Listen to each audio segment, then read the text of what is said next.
Today's video was made possible with support from ifixit, one of my favorite companies. They not only make all the tools and toys for fixing your electronics, they are also activists in the truest sense, lobbying in Congress and in the public forum for our ability to repair our electronics without having to go to expensive original equipment manufacturers for every little screw. More on that later, but now let's get to the video. Hey, Adam Savage here in my cave, and today is a one-day build that I did over 20 years ago when I worked at Industrial Light and Magic. At Industrial Light and Magic, when I first got there in 1998, I met my great friend Don Bees, and Don introduced me to the wonder that is the laser cutter. And I have never looked back. I loved that laser cutter so much. I made all sorts of different projects with it, and this is one of them. This is a lit Doctor is in sign. I've always loved Lucy Van Pelt from the Peanuts. I love this idea of the Doctor is in, and I made this sign just as a project back then. And in it, what you'll see when I take it apart is an old fluorescent circular fixture. The problem is those don't last a hugely long period of time. And this crapped out about 8 years ago. And it's been hanging in my bathroom unlit ever since, and it's time to get some lights back into it. I'm gonna put some modern lights in. I've got some warm white 12-volt LEDs. I've got a 12-volt wall wart. I've got the 12-volt barrel plug receiver. I'm gonna pull out the old hardware, put in the new hardware, and put this lit sign back in my bathroom. Yeah, I have not opened this thing since around 2000. First of all, I think we can cut this. Don't need that anymore. Second of all, I used very small 440 flathead Allens for this. So let me grab one.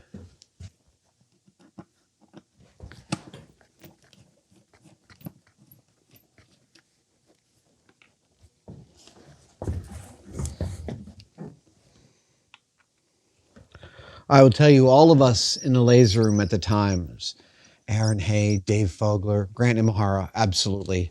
Grant knew how to rebuild the laser cutter.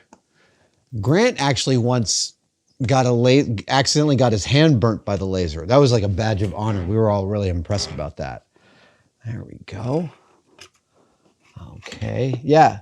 Oh, now I have forgotten that I actually added in 120 volt LED and it crapped out. I totally forgot that I had done that. But this crapped out. Like, come on, really? Now seeing this, I had replaced it. You can see this is sitting where the fluorescent bulb went, and then this thing, solid state, crapped the bed. That just makes me mad. That just makes me, yeah, I upset. That is no good. Come on. Okay, so let us repair. What is that? Why are you burnt from the inside? Was that from this thing? Wow. Okay, so let's just cut away everything. There we go. So,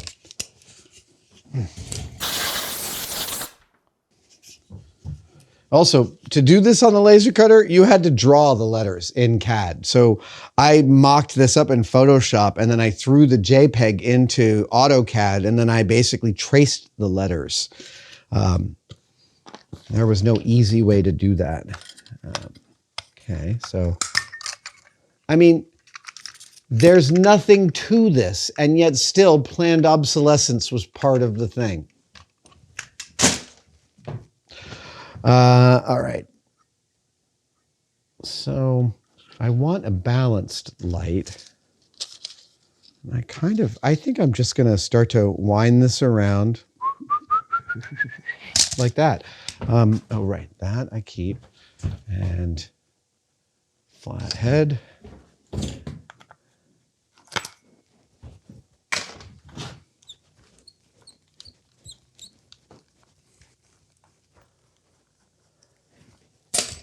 Now the question is, what was the bottom? Ah, that's the bottom. That's down. Ooh, it's really greasy inside. the hell was going on in there? This is what I'm looking for.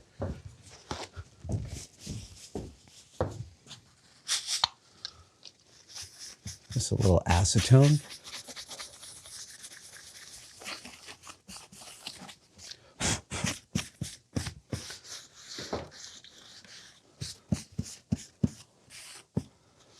All right, good.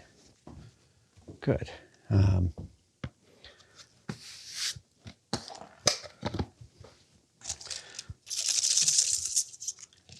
Let's make it nice and bright, shall we?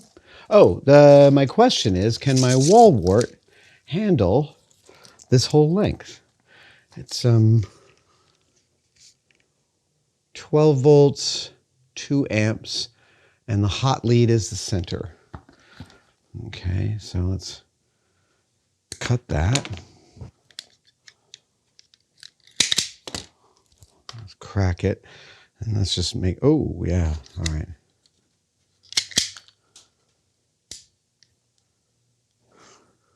Yeah.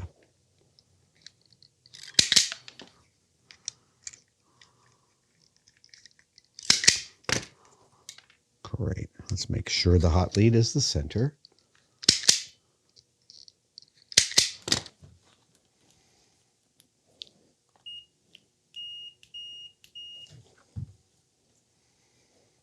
Okay, hot.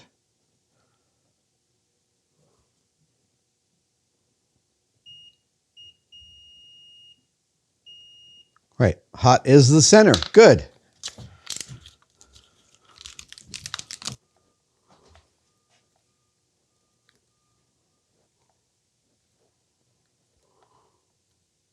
I will tell you, these are called wall warts. That's what they've been called by people like me forever. They are a step-down transformer from 120 volts to whatever it says here. And there's usually, it'll say output 12 volts at what amperage. They frequently lie about the amperage. Just know that. And then it'll show you a little diagram that shows you a thing like this and a thing like this. And one will say negative, as it does on this one, and this will say positive. That means the center lead of the barrel connector is the hot lead, and the outer casing of the barrel connector is the ground. That's the code. It's not a complicated code. I do two things with wall warts. I never throw them out. I never throw them out. And if I get a machine that needs one of these, I immediately pull out a white paint pen and I write the name of the machine, because they frequently do not have the product brand on the wall wart. These are usually things that OEMs just buy from a supplier, so they sometimes don't print their own thing on there. I cannot tell you how much time and money it has saved me over the years to pick up a wall wart and go, what does this go to? Oh, it goes to my air purifier. Oh, it goes to my blah, blah, blah. Seriously, write down in a white paint pen on every wall wart you get that you care about what it went to. And when it disappears somewhere in the house and you find it, you'll know what it goes to. Because also I have found electronic devices without a power requirement printed on it somewhere. So sometimes when you separate a wall wart from a thing, you have no way of knowing how much power it needs, and you could harm it by plugging it into something without knowing. I keep all my wall warts. I have a whole bin of them, and it's really great for a project like this to go through it and find the thing that you wanted. So 12 volts, 2 amps. Let's see if we get some power. You might be wondering if all electronics make the hot lead the center lead. The answer is no. I have even cut apart electronics in which the hot lead was colored black and the ground was colored red. You have to test everything. Don't take these colors on faith at all. I really, only like a month ago, I opened some electronics where red was ground and black was hot. What can you do? All right, I need some clip leads for this. Okay, so here we go. Yes. Sometimes you may plug something into an LED and it just starts blinking. That means the LED you're using is drawing just a little too much power, and it has enough power to light up and then it fails, and then enough power to light up and then it fails. Sometimes you can fix that just by clipping a little bit off the end. I have done that. These draw more power than you think. They still draw very little overall, but they draw more power than you think. So this being said, I am happy with how this is going. I've got my receiving barrel and the plug-in barrel, so I don't need to modify this wall wart at all. Now I think I can start the install. Yeah.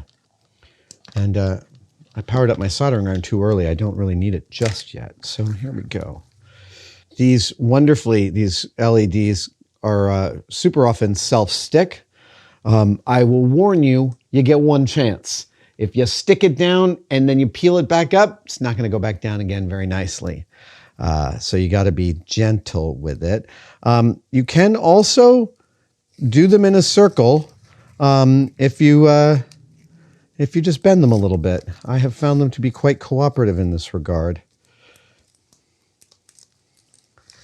And again, it's, you want to make sure the surface you're attaching it to is clean. This is going to be so nice to have this lit in my bathroom again. My bathroom needs some work here. When people visit and they say, "Can I use your bathroom?" I say, "Yes, but I apologize in advance because I'm one lone person in this shop and I'm the only one who uses it." So it's a little bleak. Come on. This is going to be a bright one. And I like that. I want it bright. Bright is good. Once I stick this all down, just to make sure I haven't lost connectivity, I will test it again. I can't stress this enough for your home electronics projects. Test early and often and constantly. There is nothing worse than finishing assembling a project, plugging it in, and it not working. And I can tell you there's nothing worse because I've done it many, many, many times. The fact is if you test each time you've reached a stage where you don't want to have to go back and redo it, you will be a very happy camper. All right, here we go. Let's yeah. Oh, this is going to be very bright. You know, I'm an impatient maker, so I definitely take shortcuts where I can. And, you know, the neatness of these is not hugely vital.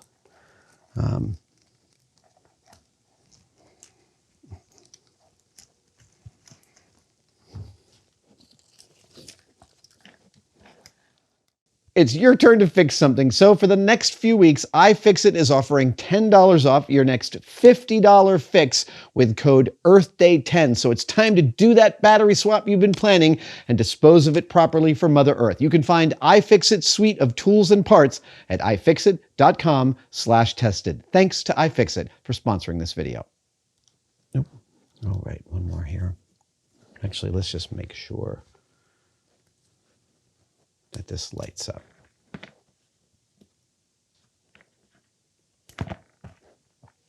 Yeah, you're hot.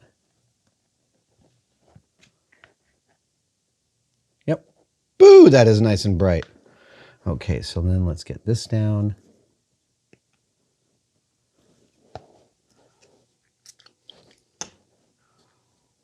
There was an interesting aesthetic at ILM. They would frequently tell you that you shouldn't hide. Like, I'm hiding lazy work here because I'm going to cover it with this. At ILM, the ethos was absolutely, you don't do that. We are ILM, and if someone takes this apart, they should see something that looks just as good on the inside as it looks on the outside. And fair enough. I totally held to that while working for them. That was great. But this is absolutely how I kind of treat my home projects. This is great. So we ended up exactly where I wanted to end up, which is that this goes to there, right? So I'm just going to give this a little more secure of a foundation. I'm going to hit it with some kicker. I already have a 1/2-inch hole in the base of this, I believe.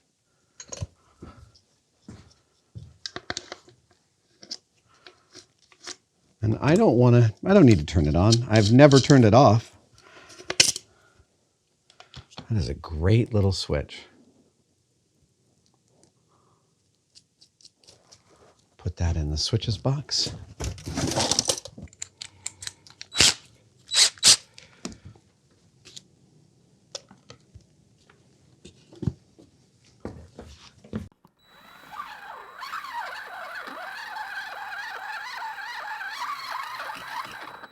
I'm not using a normal bit to do this. This is a Plex bit specifically. It's got the long point. A normal twist drill carves up and pulls itself into the hole. In acrylic, that will shatter it. So an acrylic bit has a long angle, so it's more of a scraping action, which you can hear.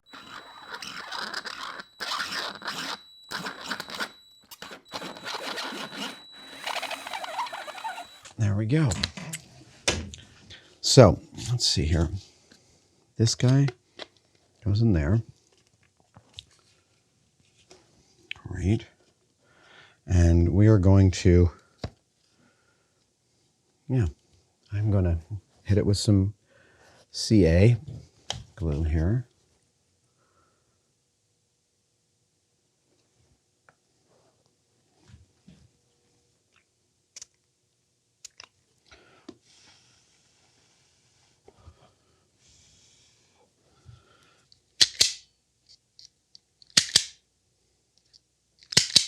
Ooh, I have another even quicker, dirtier way to do this. Let's see.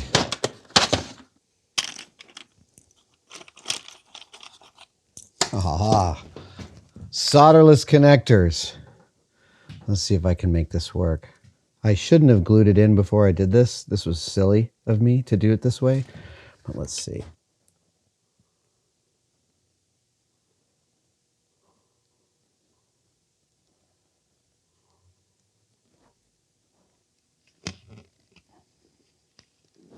Okay, we'll test that.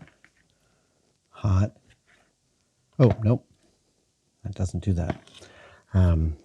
We test it this way. And then, all right, reading. Yep, okay. And there it is. So now if I connect this, it was just the wall wart in the plug, that's all. So now if I touch this, I should get what I was looking for, which is some light. Aziz, light! Bingo! Bingo! That was one of my Mythbuster producers' favorite jokes from The Naked Gun.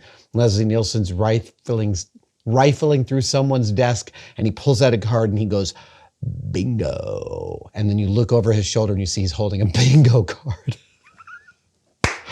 Love that joke. All right, so I can unplug this and I can connect this up to this. And I can pop this into here.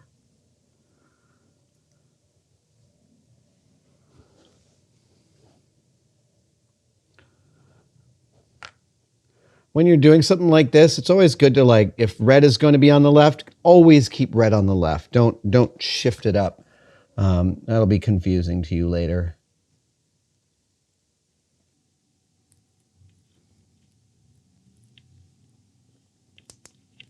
Okay, now when I plug this in, I should get light. Hey, we do! Okay, I'm very happy now. All right, so now I think it is time to assemble this. And,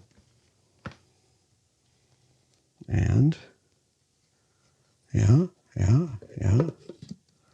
Okay, so I've got this guy here.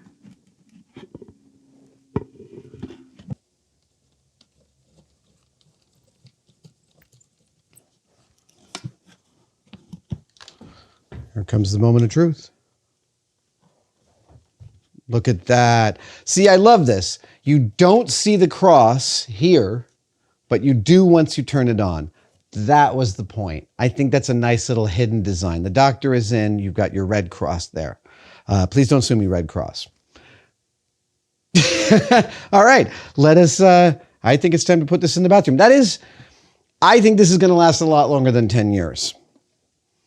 I hope. I don't want to go back into this again. I don't plan my own obsolescence. I just prepare for it. Okay. To the bathroom.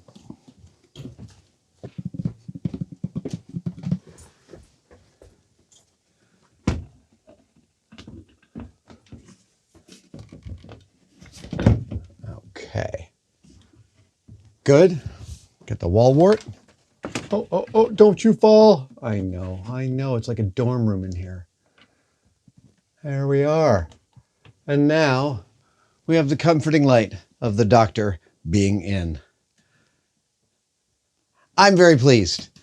I've been putting that off now for something like 6 years. This has been my Adam Savage One Day Build Repair, and I will see you next time.